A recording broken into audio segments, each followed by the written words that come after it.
IUI এই সম্পর্কে একটু জানতে চাচ্ছি। হাজবেন্ডের থেকে সিমেন্টটা নেওয়া হয়, চিকন ক্যাথেটারের মাধ্যমে জ্বরের ভিতরে দেওয়া হয়।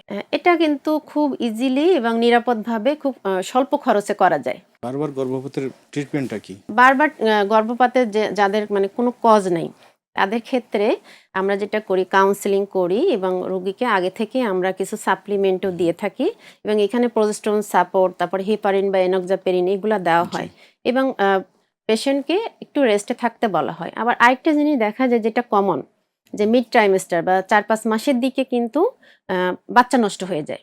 তখন এটা হয় কি, জ্বরের মুখটা মানে হয়ে যায়, লুজ হয়ে যায়, তখন এটা বারবার মিসক্যারেজ হয়। এক্ষেত্রে আমরা যেটা করি যে 14-15 সপ্তাহের দিকে জ্বরের মুখটা সেলাই দেওয়া হয়, দিয়ে আমরা হরমোন সাপোর্টে রাখি এবং এনক্সাপেরিন বা হেপারিন, তারপরে হচ্ছে ইকোস্প্রিন, প্রোজেস্টেরন এগুলা সাপোর্টে রাখা হয়।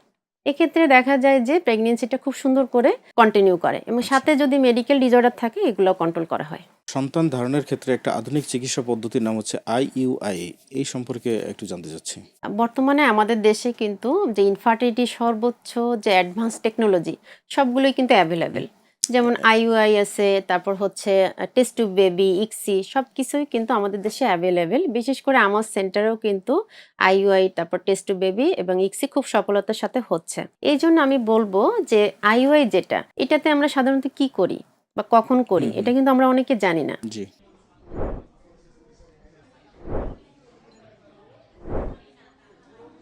আইওইতে আমাদের একটা মানে কনসেপশন থাকে, ভুল ধারণা থাকে, সেটা মনে করি যে আইওআই মানেই মনে হয় অন্যদের থেকে সিমেন্টটা নিয়ে প্রসেস করে তারপরে ফিমেল পার্টনারের ভিতরে দেওয়া হয়, এরকম একটা ধারণা এরকম একটা প্রচলিত ধারণা আছে। কিন্তু আছে এবং এটার জন্য একটা প্রিপারেশনও কিন্তু থাকে। পেশেন্টরা এসেই বলে, ম্যাডাম আমাকে আইওআই করে দেন, বাট এটার কিন্তু একটা প্রিপারেশন আছে এবং এটা আমাদের দেশে কিন্তু ডোনার নাই, অ্যালাউড না।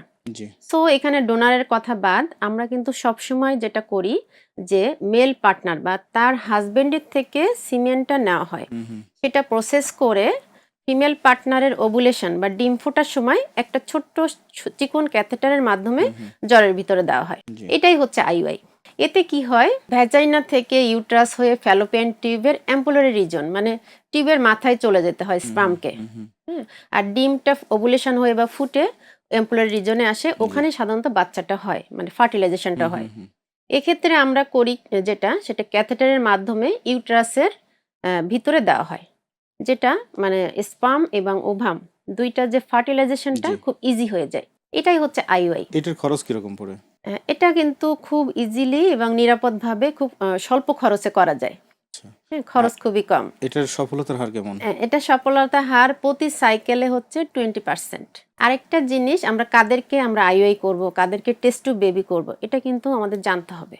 আমরা কোনো কাপল আসলে কিন্তু হিস্ট্রি নেওয়া, ফিজিক্যাল এক্সামিনেশন এবং একই সাথে কিছু বেজলাইন টেস্ট করলেই বুঝতে পারি যে ওনার কি আইওআই লাগবে না টেস্ট টু বেবি লাগবে। এটা মেথড অফ ট্রিটমেন্টটা ঠিক করে তারপরে হচ্ছে আমরা পেশেন্টকে বলি যে আপনার আইওআই লাগবে, এভাবে।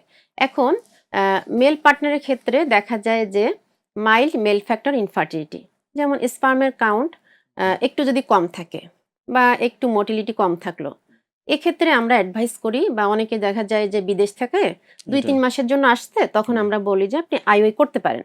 আর ফিমেলের ক্ষেত্রে দেখা যাবে কোনো কারণ হচ্ছে, মানে কোনো কারণ নাই, যে কোনো কজ পাচ্ছি না ইনফার্টিলিটির, আনএক্সপ্লেইন কজ, যেটা এক্ষেত্রে আমরা আইওআই অ্যাডভাইস করতে পারি।